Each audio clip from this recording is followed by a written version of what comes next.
बिहार का सियासी पारा इस समय आसमान पर है। जैसे जैसे विधानसभा चुनाव नज़दीक आ रहा है, वैसे वैसे सभी पार्टियां अपने अपने दांवपेच आजमा रही है। चुनाव आयोग के एसआईआर प्रक्रिया के बाद देश और प्रदेश में वोट चोरी का मुद्दा राजनीतिक का केंद्र बन चुका है।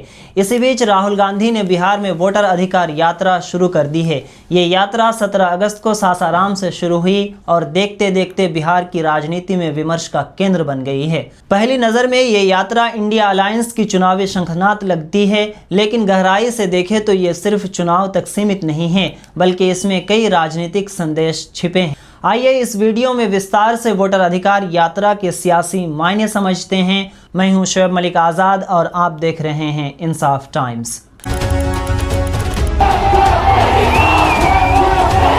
गुजरात मॉडल वोट चोरी करने का मॉडल है।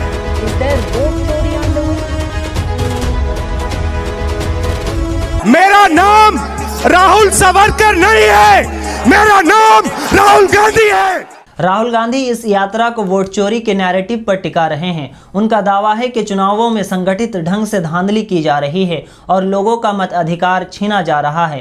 राहुल गांधी ये बताने की कोशिश कर रहे हैं कि मौजूदा केंद्र सरकार वोट चोरी के जरिए बनी है और ये सारा कुछ सरकार और इलेक्शन कमीशन की मिली भगत से हो रहा है। मैं आपको स्टेट से कह रहा हूँ, पूरे हिंदुस्तान में विधानसभा के चुनाव, लोकसभा के चुनाव चोरी किए जा रहे हैं और इनकी आखिरी साजिश ये है कि बिहार में एसआईआर करके नए वोटरों को जोड़कर, वोटरों को काटकर ये बिहार का चुनाव चोरी करें। इसी कड़ी में वो लगातार उन परिवारों और उन लोगों से मिल रहे हैं जिनके नाम एसआईआर प्रक्रिया के दौरान वोटर लिस्ट से हटा दिए गए हैं। ये मुलाकातें एक राजनीतिक संदेश है कि राहुल गांधी सिर्फ मंच से भाषण नहीं दे रहे हैं, बल्कि ज़मीनी स्तर पर पीड़ितों से जुड़ रहे हैं। इसके अलावा धार्मिक स्थलों पर राहुल गांधी के दौरे इस यात्रा का एक दिलचस्प और महत्वपूर्ण पहलू है। औरंगाबाद का प्रसिद्ध सूर्य मंदिर, जहाँ उन्होंने पूजा की और स्थानीय लोगों से संवाद किया। मुंगेर की खानकाह रहमानी, जो सूफी परंपरा का सबसे बड़ा केंद्र है, यहाँ अमीर शरीयत वली रहमानी से उनकी मुलाकात हुई। इस यात्रा से राहुल गांधी 2 संदेश देना चाहते हैं। पहला, वो सभी धर्मों को जोड़ने की राजनीति करना चाहते हैं। दूसरा, अपने कोर वोट बैंक यानी मुसलमानों के बीच भरोसा मजबूत करना चाहते हैं। उनकी कोशिश है कि मुस्लिम वोट को इंडिया अलायंस के साथ एकजुट रख सके। ये यात्रा सिर्फ मंच और माइक तक सीमित नहीं है। राहुल गांधी बार बार आम लोगों से मिलते दिख रहे हैं। दशरथ मांझी, जिन्हें पर्वत पुरुष कहा जाता है, उनके बेटे के लिए राहुल गांधी ने घर बनवाया और खुद चाबी सौंपी। ये कदम एक प्रतीक था कि कांग्रेस आम आदमी के संघर्ष को याद कर रही है। कटिहार में उन्होंने मखाना किसानों के साथ खेतों में घंटों वक्त बिताया, उनकी समस्याएं सुनी। आपको याद होगा कि पिछले बजट में सरकार ने मखाना बोर्ड बनाने की घोषणा की थी। राहुल गांधी इसी मुद्दे पर फ्रंट फुट पर खेलते नजर आ रहे हैं। यात्रा के अलग अलग पड़ावों पर मजदूर, महिलाएं और युवा उनसे सीधे संवाद कर रहे हैं। अररिया में उन्होंने बाइक रैली की और युवाओं को खास संदेश दिया। इसी तरह राहुल गांधी बिहार की चुनावी राजनीति को सिर्फ नारों तक सीमित नहीं रखना चाहते हैं, बल्कि उसे रोजमर्रा की समस्याओं से जोड़ना चाहते हैं। वो रोजगार और पलायन जैसे बिहार के प्रमुख मुद्दों पर भी लोगों से संवाद कर रहे हैं। इस यात्रा के एक और पहलू है गठबंधन की मजबूती।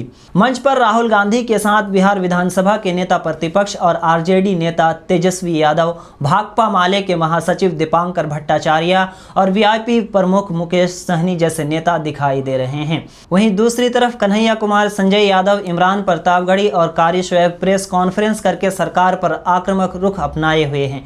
इसी यात्रा के बहाने अंदरूनी तौर पर कांग्रेस खुद को लॉन्ग टर्म के लिए रिवाइव भी करना चाह रही है। इसीलिए जब राहुल गांधी से प्रेस कॉन्फ्रेंस में मुख्यमंत्री के संबंध में तेजस्वी यादव का नाम पूछा गया, तो राहुल गांधी ने उस सवाल का सीधा जवाब नहीं दिया। इस यात्रा में राहुल गांधी के साथ प्रदेश अध्यक्ष राजेश राम भी लगातार विजिबल हैं। वहीं भाकपा माले के महासचिव दीपांकर भट्टाचार्य भी लगातार इस यात्रा में बने हुए हैं और अपनी मजबूत उपस्थिति दर्ज करा रहे हैं। कांग्रेस और इंडिया अलायंस बिहार में एक एग्रेसिव पॉलिटिक्स करना चाह रही है। राहुल गांधी साफ तौर पर दिखाना चाह रहे हैं कि इंडिया गठबंधन एकजुट है और उनके नेतृत्व में आगे बढ़ रहे हैं। पिछले एक साल में राहुल गांधी की राजनीति का चेहरा बदला है। राहुल गांधी का असली मकसद लॉन्ग टर्म पॉलिटिकल पोजीशनिंग है। 2024 लोकसभा चुनाव हारने के बाद यह यात्रा रिकनेक्ट कैंपेन है जो जनता से दोबारा जोड़ने के कवायद हैं। बिहार में महागठबंधन के लिए यह 2025 के विधानसभा चुनाव का ट्रायल रन भी है। भारत जोड़ो यात्रा से लेकर अब वोटर अधिकार यात्रा तक उन्होंने खुद को जनता से जुड़ा नेता साबित करने की कोशिश की है। विपक्षी खेमे में अब राहुल गांधी ही एजेंडा सेट करते दिख रहे हैं।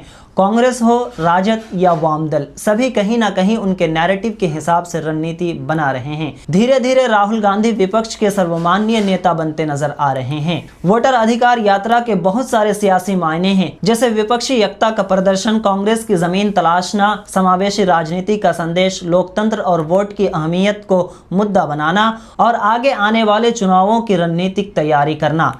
लेकिन सवाल अभी भी बाकी है, क्या बिहार में वोट चोरी का मुद्दा सचमुच जनता को उतना प्रभावित करेगा जितना राहुल गांधी मान रहे हैं? क्या इंडिया गठबंधन अंत तक एकजुट रह पाएगा, खास तौर पर सीट बंटवारे और टिकट की राजनीति के बीच? और सबसे बड़ा सवाल, क्या बिहार का मतदाता राहुल गांधी की इस यात्रा को सिर्फ एक राजनीतिक स्टंट मानेगा या उसमें बदलाव की उम्मीद दिखेगा? फिलहाल इतना साफ है कि राहुल गांधी ने बिहार में चुनावी माहौल को गरमा दिया है। उनकी यात्रा न सिर्फ विपक्ष को एकजुट दिखाया बल्कि राजनीतिक विमर्श का केंद्र भी बदल दिया है। अब चुनाव तक ये देखना दिलचस्प होगा कि राहुल गांधी का नैरेटिव वोटों में तब्दील होता है या नहीं। इस वीडियो में इतना ही। देखते रहिए इंसाफ टाइम्स। शुक्रिया।